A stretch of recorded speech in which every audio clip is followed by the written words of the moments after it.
to be able to model the battle space and to try to stop Ebola. So are you saying that's a good move by Obama? One of the few good moves? Yes, that was an excellent move, and that was initiated by our military, and Obama agreed to it. But I give full credit to General Martin Dempsey, General Williams, and the AFRICOM units because they initiated this perspective, saying that we have to get in there very quickly, be able to contain the situation, and be able to monitor the entire battlefield of diseases and transfer all of their assets, intelligence assets, to West Africa. Eventually, I would hope that the plane flights from Liberia and Sierra Leone would cease and desist. This is absolute nonsense that United and Belgian Airlines are saying that this helps humanitarian conditions. It does not. We need an isolation. We need a quarantine area, which we have had historically since 1890 when immigrants came into the United States through Ellis Island. We then had a very effective paramilitary organization called the Public Health Service, which I don't see working at all anymore. So instead, the military took over, became very efficient and very effective, and brought along with them Dr. Tony Fauci, who supersedes in capacity and capability Dr. Frieden, who should resign. The CDC should stand down, and now everyone should prepare their respective hospitals for the Ebola outbreak. The Ebola is a nasty virus. Let me give you a comparison. On any unit of blood, there will be an HIV, about 10 million HIV viri or viruses. In Ebola, in contrast, on that same unit of blood, you will have 10 billion Ebola viruses. So as you get sicker, the greater amount of viruses increases exponentially, and it spreads exponentially. So when you had that nurse who came in from Dallas last night to Cleveland, and from Cleveland to Dallas, and then Dallas to Atlanta, she had potentially infected 134 people. That's not additional 134. That's a multiply of 134 because we're not including the vector of the airplane, where there's another 20 people who take care of the airplane, the waiting room, and all that. So what we have is an increasingly exponential epidemic that has to be prepared for. And the CDC was not prepared, was not able to contain it, and neither was, unfortunately, your hospitals in Dallas, which I was absolutely shocked. Because of all the states in the union, I would have assumed that Texas could have handled the problem, and they have not been able. I'm sorry about that. Well, everybody waited around for the CDC to tell them what to do. It shows how total federalization with this bureaucracy has just turned everybody into jellyfish. They've been honestly, CDC, everybody knows who has to deal with the CDC was a totally ineffective, dysfunctional organization for 20 to 30 years. They are not the primary units that go into a epidemic. The primary units that I would use would always be the military or the paramilitary units of the public health service. So the CDC was only a consulting body that basically could give information to your local hospital, to your county, and your county commissioner or your governor could rescind that recommendation. And clearly Presbyterian Hospital was not prepared, nor were they helpful in assessing the situation. And giving Dr. Pieczenik, I just read the default laws and regulations. Weren't they supposed to direct Ebola patients to special quarantine, BioShield federal facilities where they now are starting to direct them? Why did they allow them into hospitals? Well, I have no idea. They should have been evaluated a long time ago because this was an issue that's been around since 1976. We knew about the Ebola epidemic already over a year ago in Liberia. I'd been waiting for it, and then that's why the military had been on standby, and they went in there. But in fact, there are only 4 hospitals. One is in Missoula, Montana, where I used to live in Montana and Bozeman. But those 4 hospitals did not contain the number of Ebola patients that will overwhelm the system. In terms of the preparatory status, it was the CDC that claimed every hospital was ready, and Obama claimed that, and that was false. So you're thinking, I'm about to skip this network break because this subject's so important. Doc, I mean, you believe Sandy Hook was staged. More and more experts have come out and agreed. The Boston bombing, rigged. So many other events, 9/11, the open funding of ISIS, changing the name from Al-Qaeda. All of this is coming out. But when you look at this Ebola situation, I'm not saying it's not ravaging Africa. I'm not saying it isn't, living in the body longer before the symptoms show up, 21 days instead of 3. It's clearly mutating, getting stronger. But I can't believe that this type of ineptitude to bring in Ebola patients, they never did that before, to let people fly in from West Africa, from ravaged areas when other countries had already banned it months ago. I mean, it appears that ineptitude wouldn't be this precise at doing everything they could to grease the skids for Ebola. Are you getting any information on them allowing this to spread, to kind of bring in a medical tyranny, to create a political distraction? Are there any motives for this to be a false flag? No, not really, because number one, it is very hard to create an epidemic to create a false flag. Newtown was a false flag because Eric Holder had funded a very dysfunctional governor and a dysfunctional town and a bunch of Connecticut state troopers who were just pathetic. And it was easy to create, and the scenario was nonsense. This is somewhat different. We've seen Ebola, and the Doctors Without Borders have been dealing with it for decades. The problem is that really the ineptitude and the fact that they're coming into Liberia has more to do with money superseding the ability of the U.S. government to cease and desist. In other words, United Airlines refuses to stop flying.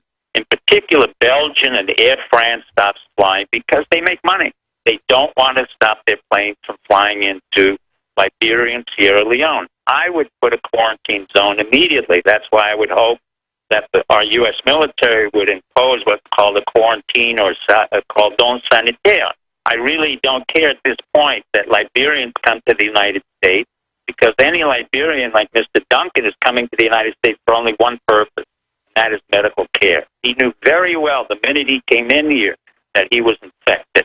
And in turn, he didn't really care whether he infected everybody else. The notion that the symptoms don't come out until 21, that's absurd. And Frieden knows that's absurd, because this virus, like the AIDS virus, which, by the way, the CDC could not handle, that's why this is a history of incompetency on the behalf of HHS, CDC, the president. These are incompetent institutions that have been funded, and you're correct, you don't want to pay for them. They could not handle AIDS. Ebola, like AIDS, is an RNA virus which is highly dangerous and mutates very quickly. So immediately that we find a vaccine like we did on AIDS, that will mutate. It'll change so rapidly that it took us years, and Tony Fauci is National Institute of Infectious Diseases, to be able to contain it. Now, having said all this, you can't create a massive panic. On the same hand, you can't use this for some type of political correctness. I would create a quarantine. I would not allow any flights from Sierra Leone, Liberia. I would let our AFRICOM handle the situation there. I would close off all flights and then make sure all hospitals were prepared, because we're now in the flu season, which means that everybody who's going to go into the hospital or the emergency room is going to come in with symptoms of fever, headaches, nausea, and the doctors have to be prepared, as well as the nurses, to know the difference between Ebola and the flu, and that's going to be a problem. But having said that, I have full faith that somehow America comes out of it. That's my wishful thinking. Sure. As a medical doctor, Dr. Pieczenik, who's been all over the world and taught NBC type classes and things, I know in the military, when you were in the military previously, what does your gut tell you? I'm no epidemiologist. I'm not a virologist, but if you've got people flying who are infectious, if you've got other Africans being issued visas to come in here from West Africa, undoubtedly, there are probably going to be hundreds of people now that end up coming down with Ebola. And if they don't immediately contain them, it'll be thousands. I think there's a pretty good chance we're going to end up with some type of epidemic. Do you disagree with that, or what's your gut tell you?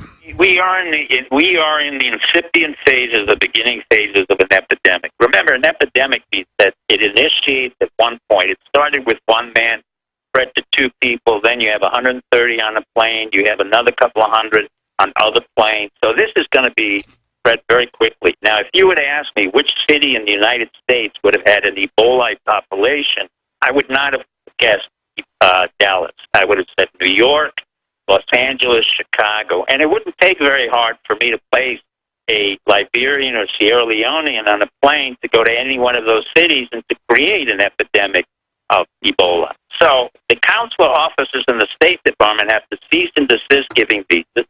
I think there has to be a quarantine. The notion that customs officials can put up this nonsense temperature, engage it, and say that they don't have Ebola, or that Ebola only comes out when there's a fever and they're sweating, that's absolute nonsense. It's an RNA virus. We know it transmits very quickly. And if Dr. Frieden knows differently, and he says it differently, he has no idea of molecular biology, which he didn't know about in HIV, which is also an RNA virus. Sure, they said it was anti-gay to want to quarantine people in 1979, 1980, 81. If they would have done that, we wouldn't have millions of Americans dying from AIDS. Correct, and that was the fault of the CDC. And they had no idea what they were talking about. And now we're against West Africans if we don't want Ebola. So I guess like we have bug chasers that want to get HIV, maybe to prove you're politically correct, maybe young women should go out and ask Liberians to give them Ebola. No. Let's not get too facetious. The issue is it's really quite simple. We have an effective military. We have the right constitutionally to invoke quarantine at any point we want. We actually, in fact, did that, Alex. In the 1900s, when we had immigrants coming in from all over the world, we had the public health service, the military being able to sequester immigrants coming in, put them on Ellis Island for 4 to 5 weeks with all kinds of diseases, cholera, typhus, smallpox, chickenpox, and then by the time they exhibited and manifested the symptoms on Ellis Island, they were then allowed to come back into the United States. Made total sense, but nowadays that would be called homophobic or racist. We should accept all of the Ebola patients, and if other countries are all banning people from West Africa, the U.S. will become the repository of everyone fleeing, and then I think it's a guarantee that we're going to get an Ebola pandemic out of the epidemic if this continues. How do you think the CDC and Obama and others are thinking they're going to get away with their clear stand down, whether it was from incompetence or on purpose? It doesn't really matter. It's criminal negligence, in my view, Dr. Pieczenik. I don't know what they're thinking. I mean, if you're right that they're really this inept, and I've talked to senior Secret Service folks, I'll just leave it at that have been inside, not just Bongino, but other people, in person, not over any telecommunications, and they tell me that they can't tell me what's going on in the White House, but they say it is over the top. And then they point out what that FBI agent said he saw in the White House when Clinton was there, and they said 10 times worse than that. Well, the stuff that he brought out was over the top. I mean, it sounds to me like Obama and his controllers literally are watching Sports Center and playing golf all day. And so who is running the country, Dr. Pieczenik? No one. And I've said it from day one. Remember, when I first went on your show and I said there was going to be a stand down in Newtown, that he didn't kill Osama bin Laden because bin Laden's been dead for 10 years, I questioned the credibility and the effectiveness of Obama. I still maintain that. The man should never have been president. He's not qualified to be president, and he should resign, and we should have someone else take over. That issue is standing right now. It depends on the American public, on Congress, but we have had an ineffectual Congress. So what happens? In return, our military has the right and has appropriately acted to take over some of the functions that the President of the United States has mismanaged. ISIS, a complete creation of the CIA in our civilian capacity to create wars that we eventually fight against ourselves. I said it in a blog where we're now ending up where ISIS will end up in Baghdad, although some of the military disagree with me. They're on the outskirts of Baghdad. It reminds me of 35 years ago when I was ordered by the Nixon administration to debrief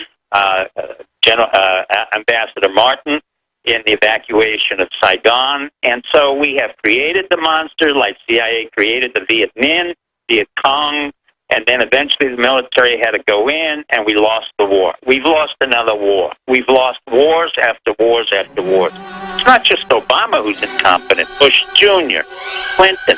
So the question is, what does America want, and what is it willing to fight for? We can complain as much as we want, but from day one, when you and I got together 12 years ago, and I've always respected your courage and your bravery, and some of us call us, the outlier, and I don't particularly care what they say.